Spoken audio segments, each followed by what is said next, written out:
നമസ്കാരം.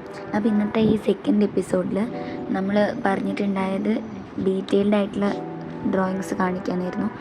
അപ്പോൾ ഇതെന്ന് പറഞ്ഞാൽ നമ്മൾ ഫസ്റ്റ് ബേസ് പെൻസിൽ കൊണ്ട് വരച്ച് അതിൻ്റെ പുറത്ത് റെഡ് ഔട്ട്ലൈൻ ചെയ്തിട്ട് തേർഡ് സ്റ്റെപ്പ് നമ്മൾ ബേസ് പെയിൻറ്റിങ്ങും ചെയ്തിട്ടുള്ളതാണ് ഡീറ്റെയിലിങ്ങിലോട്ട് എടുക്കുന്നത്. പക്ഷേ അതിൻ്റെ ഒന്നും വീഡിയോസ് ഞാൻ എടുത്തിട്ടുണ്ടായിട്ടില്ല.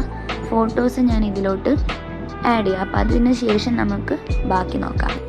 അപ്പോൾ ഇത് ബേസ് ഡ്രോയിങ് ഞാൻ ചെയ്തിട്ടുള്ളത് എന്ന് പറഞ്ഞാൽ 2H പെൻസിൽ വെച്ചിട്ടാണ് ചെയ്യുന്നത്. കാരണം എന്നാലേ നമുക്ക് വളരെ ലൈറ്റായിട്ട് വരച്ചാലേ റബ്ബ് ചെയ്ത് വരക്കാൻ പറ്റുള്ളൂ. പിന്നെയും മായ്ച്ച് വരക്കാൻ പറ്റും. ഇല്ലെങ്കിൽ ഡാർക്കായാൽ അതിൻ്റെ ലൈൻസ് അവിടെ വരും.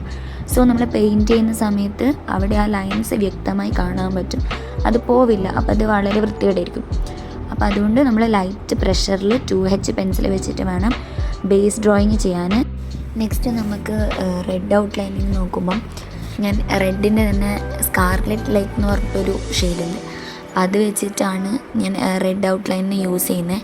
ആ സ്കാർലെറ്റ് ലൈറ്റിലോട്ട് നമുക്ക് വേണ്ടത്ര വെള്ളം ആഡ് ചെയ്യാം. എനിക്കങ്ങനെ കറക്റ്റ് ഒരു റേഷ്യോ ഒന്നും പറഞ്ഞു തരാനായിട്ട് അറിയില്ല.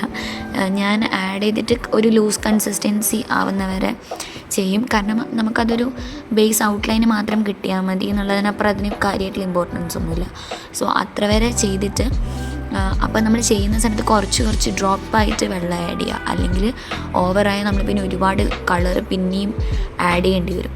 സോ നമ്മൾ കുറച്ച് പെയിൻ്റ് എടുത്ത് അതിൽ വെള്ളം ആഡ് ചെയ്ത് ലൂസ് കൺസിസ്റ്റൻസി ആയതിന് ശേഷം നമ്മൾ ഏത് ബ്രഷ് വെച്ചിട്ടാണോ വരയ്ക്കുന്നത് ആ ബ്രഷ് എടുത്ത് പെയിൻറ്റിൽ ഡിപ്പ് ചെയ്തിട്ട് ഒരു റഫ് ഷീറ്റിൽ ജസ്റ്റ് ലൈനായിട്ട് വരച്ച് നോക്കുക. സോ അതൊരു സ്മൂത്ത് ലൈനായിട്ട് വരുന്നുണ്ടെങ്കിൽ ഓവർ വെള്ളം ഇല്ലാണ്ട് മീൻസ് വളരെ ഡ്രോപ്പായി ഉറ്റാതെ വരുന്നുണ്ടെങ്കിൽ ഇറ്റ്സ് ഓക്കെ ഫൈൻ.